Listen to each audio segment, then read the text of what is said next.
बोलिए श्री रामचंद्र भगवान की जय। अपने अपने गुरुदेव की जय।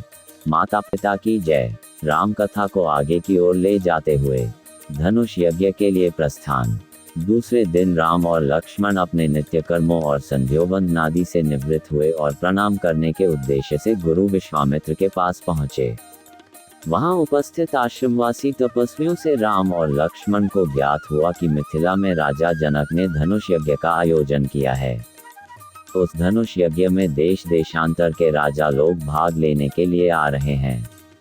रामचंद्र ने गुरु विश्वामित्र से पूछा, गुरुदेव, इस धनुष की क्या विशेषता है और इस यज्ञ का आयोजन का उद्देश्य क्या है?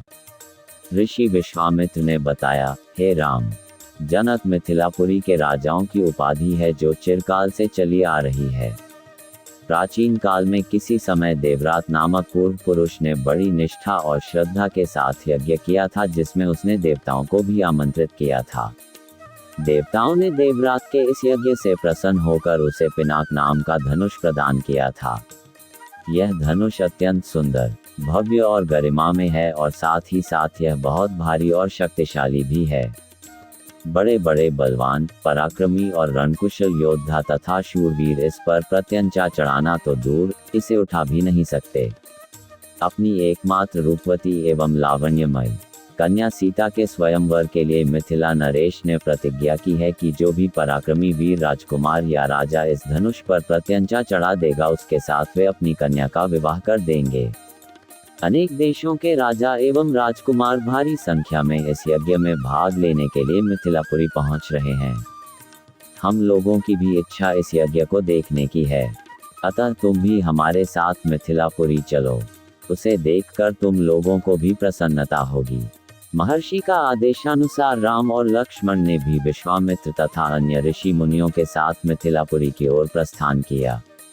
मार्ग में अनेक प्रकार के दृश्यों का अवलोकन करते हुए वे आध्यात्मिक चर्चा भी करते जाते थे।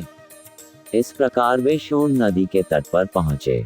विश्वामित्र सहित सभी ऋषि मुनियों एवं राजकुमारों ने सरिता के शीतल जल में स्नान किया।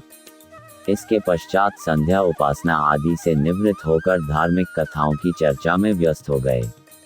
रात्रि अधिक हो जाने पर गुरु की आज्ञा से सभी ने वहीं रात्रि व्यतीत की। प्रातः नित्य कर्मों तथा संध्यावंदन नादि से निवृत्त होने के पश्चात यह मंडली आगे की ओर बढ़ी। वे परम पावन गंगा नदी के तट पर पहुंचे। उस समय मध्याह्न होने के कारण भगवान भास्कर आकाश के मध्य में पहुंच चुके थे और गंगा का दृश्य अत्यंत मनोरम दिखाई दे रहा था। अटखेलियां करती हुई लहरों में सूर्य के अनेकों प्रतिबिंब दिखाई दे रहे थे। जल में कौतुकमयी मछलियां क्रीड़ा कर रही थीं और नभ में सारस, हंस जैसे पक्षी अपनी मीठी बोली में बोल रहे थे।